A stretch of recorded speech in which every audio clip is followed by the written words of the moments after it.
A single phone call changed everything. I was mopping the floors at the school when my phone buzzed in my pocket. It was the lawyer. "I'm sorry for your loss," he said, his voice calm but distant. Loss? My heart sank. Grandpa was gone.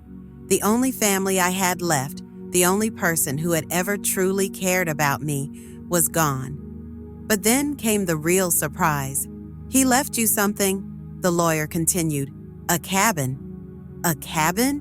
My grandfather never mentioned a cabin. We weren't exactly the kind of people who had secret property hidden away. We had lived paycheck to paycheck for as long as I could remember. I thought he'd left me an old chair or maybe some of his woodworking tools. But a cabin? The next thing I knew, I was standing at the edge of a dense forest, a rusty key trembling in my hand. It felt out of place, heavy and old-fashioned, like it belonged to a fairy tale castle. The cabin loomed in front of me, hidden in the shadows of towering trees. It wasn't what I expected. The wood was aged but sturdy, with ivy crawling up the sides. A thick, eerie stillness hung in the air, broken only by the occasional rustle of leaves.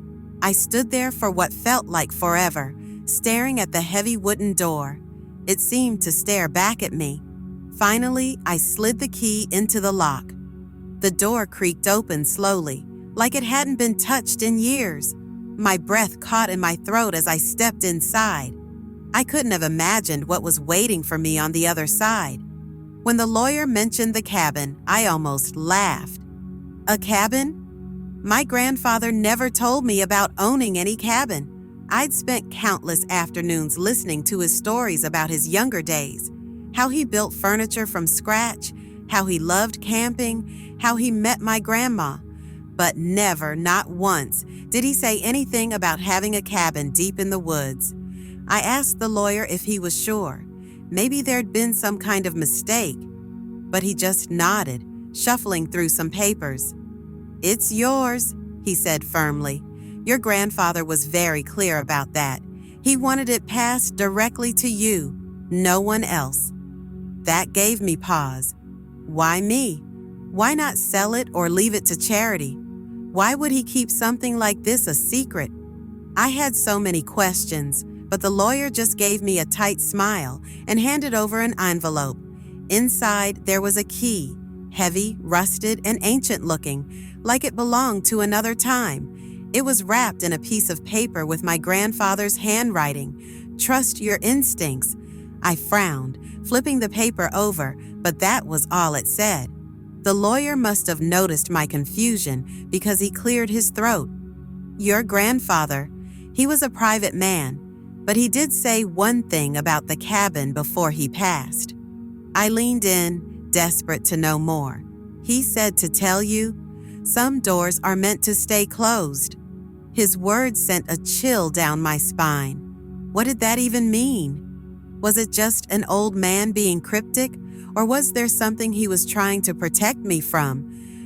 I didn't know, but I couldn't shake the feeling that I was about to find out. I'll never forget the moment the lawyer mentioned the cabin. I was still trying to process the fact that Grandpa was gone, and now this? A cabin? It sounded so strange, so completely out of place in the life I thought I knew about him. "Are you sure?" I asked, leaning forward in my chair. "A cabin in the woods? My grandpa never mentioned anything like that." The lawyer nodded, shuffling through a stack of papers. "It's all here in the will. Your grandfather made it very clear. The cabin goes to you, no one else." I stared at him, completely baffled. Why me? I wasn't exactly in the best place in my life to be dealing with something like this. I worked as a janitor, barely making ends meet, and here was this secret property, like some bizarre inheritance out of a movie. I pressed him for details, but the lawyer didn't have much to offer. "He didn't want it sold," he added, looking me straight in the eye. "That was one of his few conditions. He said it was important that it stays in the family, specifically with you." That didn't make sense to me. Grandpa and I had been close, sure, But why hadn't he told me about this when he was alive? And why keep it such a secret? I started to feel like there was something he didn't want me to know, or maybe something he was afraid of. Then the lawyer said something that sent a chill through me. He did leave me with one message to pass along to you about the cabin. I leaned forward. What was it? He hesitated, almost like he wasn't sure he should say it. Then, finally, he spoke. He said to tell you, some doors are meant to stay closed. I felt goosebumps rise on my arms. What does that mean? I asked, but the lawyer just shrugged. I'm not sure. Your grandfather was a private man. That's all I know. I walked out of that office with a key in my hand, a million questions in my head, and an uneasy feeling in my gut. What kind of secrets had Grandpa been keeping? And why did I feel like I was about to open a door I couldn't close? The moment I opened the door, I froze. I don't know what I was expecting. Maybe dust-covered furniture, cobwebs in every corner, and that musty smell old places seemed to carry. But instead, I found a room that looked almost untouched. It was spotless, like someone had cleaned it just yesterday. Everything was so still, so eerily perfect, that I felt like I had just walked into a snapshot of another time. The cabin was small, just one main room with a stone fireplace, a wooden table, and a couple of chairs. The walls were paneled with dark wood, giving the whole place a warm but oddly old-fashioned feel. But what really caught my attention were the walls. They were covered, absolutely covered, with papers, maps, and photographs. It was like someone had turned the cabin into a giant bulletin board. There were old black and white pictures of people I didn't recognize, pinned up alongside faded maps of what looked like the surrounding woods. And then there were the notes, handwritten notes in my grandfather's familiar scrawl, pinned haphazardly everywhere. I stepped closer to one of the maps. It had lines and symbols drawn all over it in red ink, with arrows pointing to specific spots. Beside it was a picture of a man and a woman standing in front of a lake, smiling stiffly at the camera. Underneath, Grandpa had scribbled, "They knew too much." I frowned, looking around the room. What did he mean by that? Who were these people? I moved to the table where more papers were spread out. One of them caught my eye. It was a journal entry dated decades ago. In it, Grandpa wrote about protecting the cabin at all costs, and something he called the truth that must never leave these walls. The air in the cabin felt heavy, like it was holding secrets too big for one person to uncover. I couldn't shake the feeling that I wasn't just standing in a cabin. I was standing in the middle of a mystery that my grandfather had spent his whole life trying to hide, and now it was mine to unravel. I didn't notice the loose floorboard at first. Honestly, the cabin had so much going on, the maps, the notes, the photos, I barely knew where to start. But as I walked across the room, my foot landed on something that felt different. A hollow sound echoed beneath me, sharp and unmistakable. I froze, my heart thudding. Slowly, I crouched down and ran my hand over the wooden floor. One of the boards shifted slightly under my touch. It wasn't nailed down like the others. With a deep breath, I pried it up. Beneath it was a hidden trapdoor with a small metal ring bolted to the top for lifting. My hands were shaking as I grabbed the ring and pulled. The trapdoor creaked open, revealing a narrow staircase descending into darkness. I hesitated. What was down there? Did I really want to find out? But curiosity got the better of me, like it always does. Grabbing the flashlight I'd brought with me, I carefully made my way down the stairs. The air grew colder as I descended, and the smell of earth and damp wood surrounded me. At the bottom, I found myself in a small underground chamber. The walls were covered in strange symbols, carved deeply into the stone. Some looked like ancient runes, while others were shapes and patterns I couldn't begin to understand. In the center of the room sat an old wooden trunk, its surface worn and scratched. Next to it, on a small table, was a recording device. It looked ancient, like something out of a 1950s sci-fi movie, but the strange part, it was still running. I stepped closer, staring at the device. The tape inside spun slowly, its faint hum breaking the eerie silence. How was it still working? There were no wires, no power source that I could see. The trunk, the symbols, the recording device, it all felt like something out of a dream or a nightmare. My grandfather had clearly been hiding something big down here, something he didn't want anyone to find, and now it was my responsibility to figure out why. I didn't know what I was expecting to find in the trunk, but it wasn't what I discovered.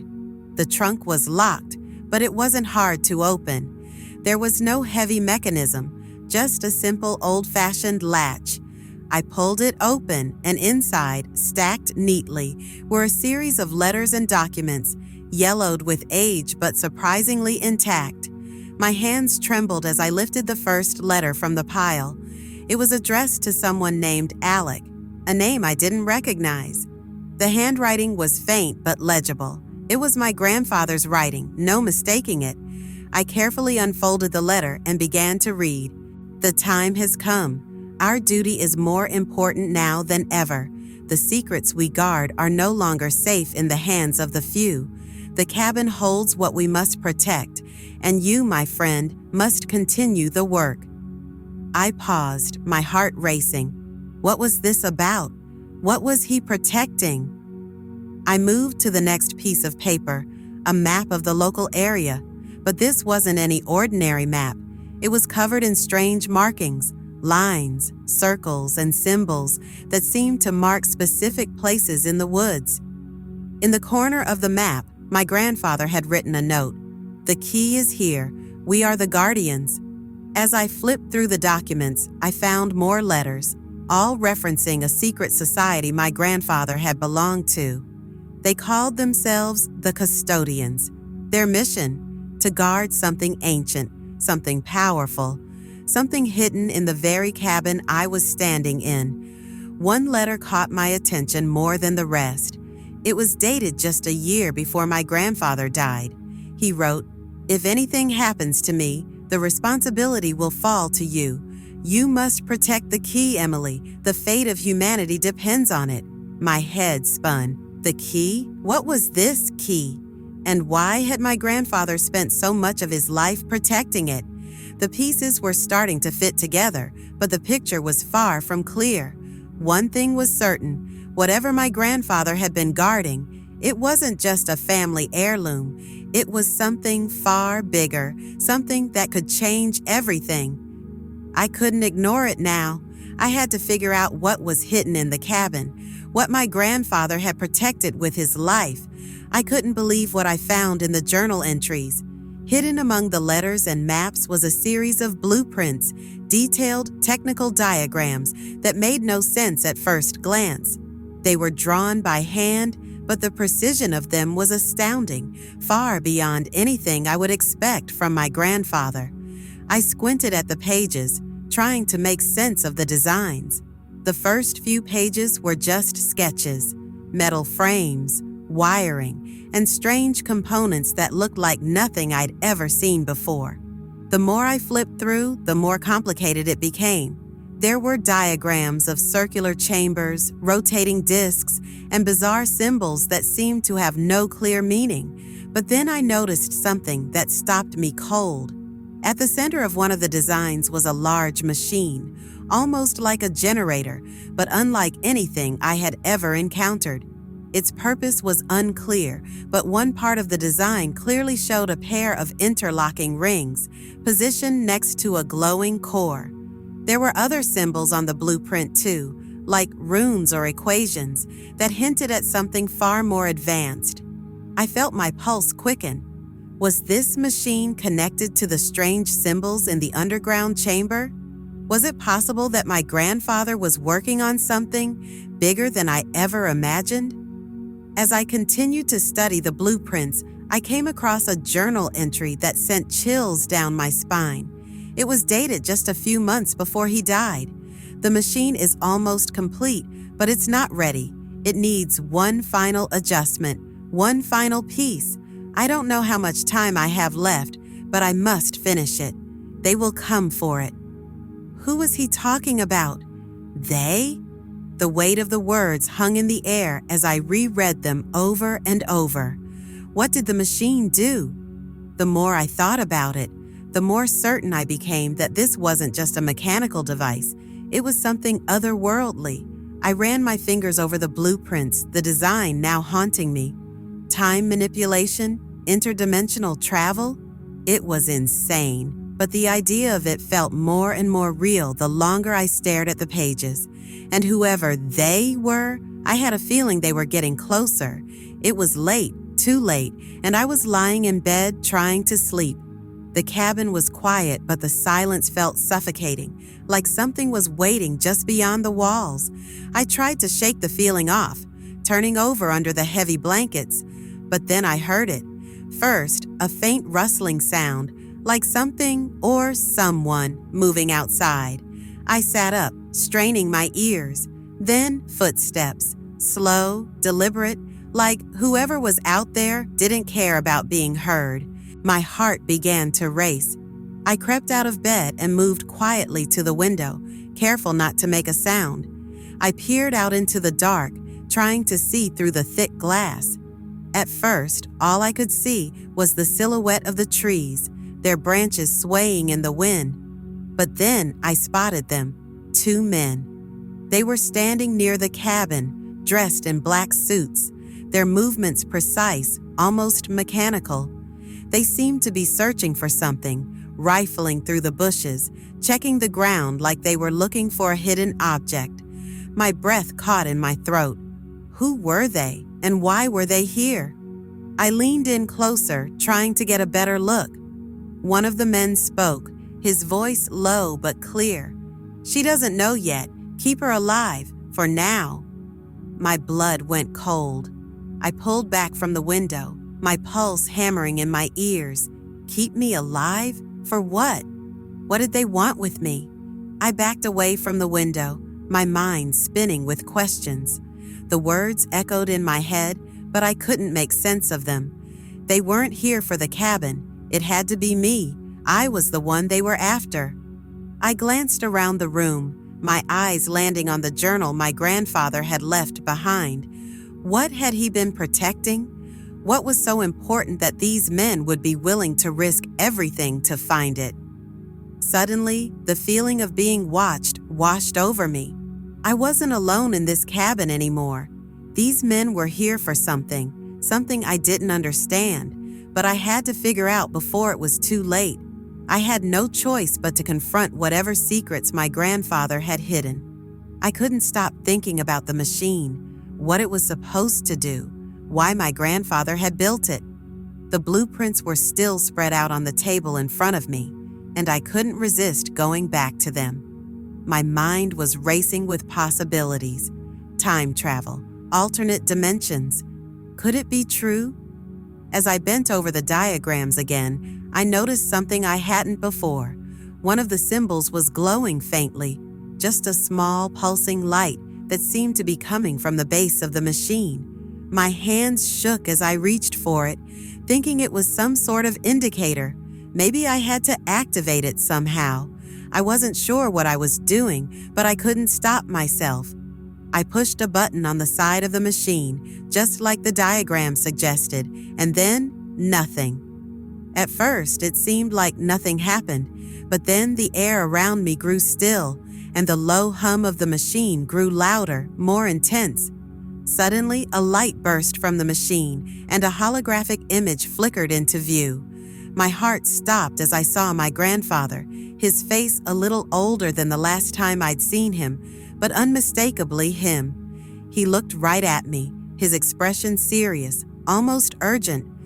"Emily," he said, his voice echoing in the room, "if you're seeing this, It means you've activated the machine, and that means you've opened the door to something we've kept hidden for a long time, a portal, a gateway to another dimension. I stumbled backward, my breath caught in my throat. This was too much. How could this be real? Listen carefully, my grandfather's image continued.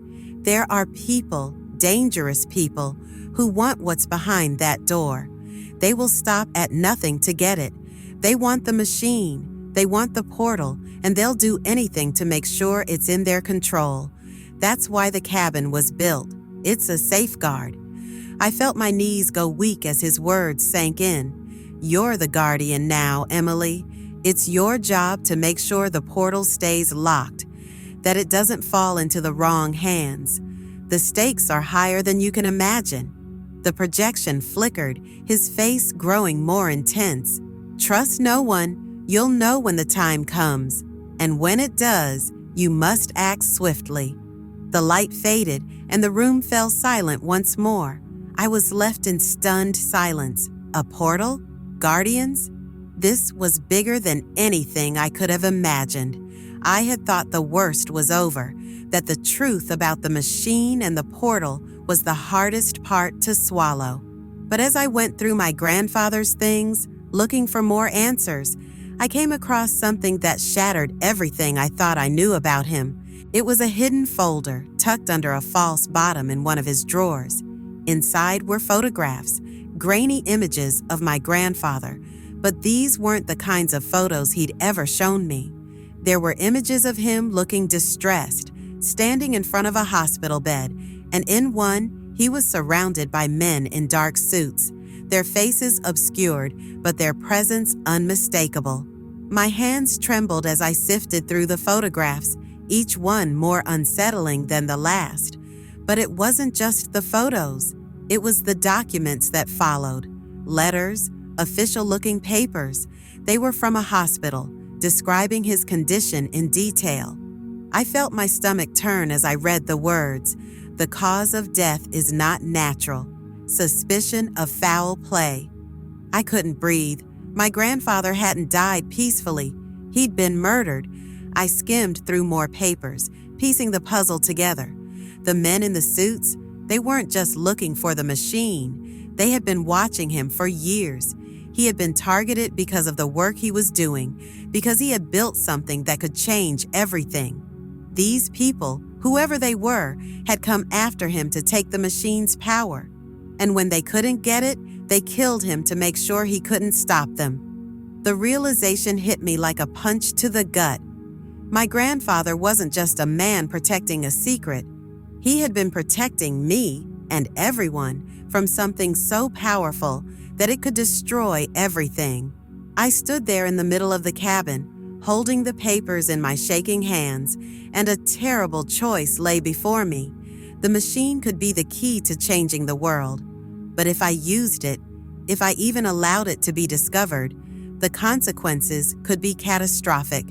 Should I destroy it, bury it forever, and risk never knowing what it could do? Should I try to use it, knowing I might not fully understand its power?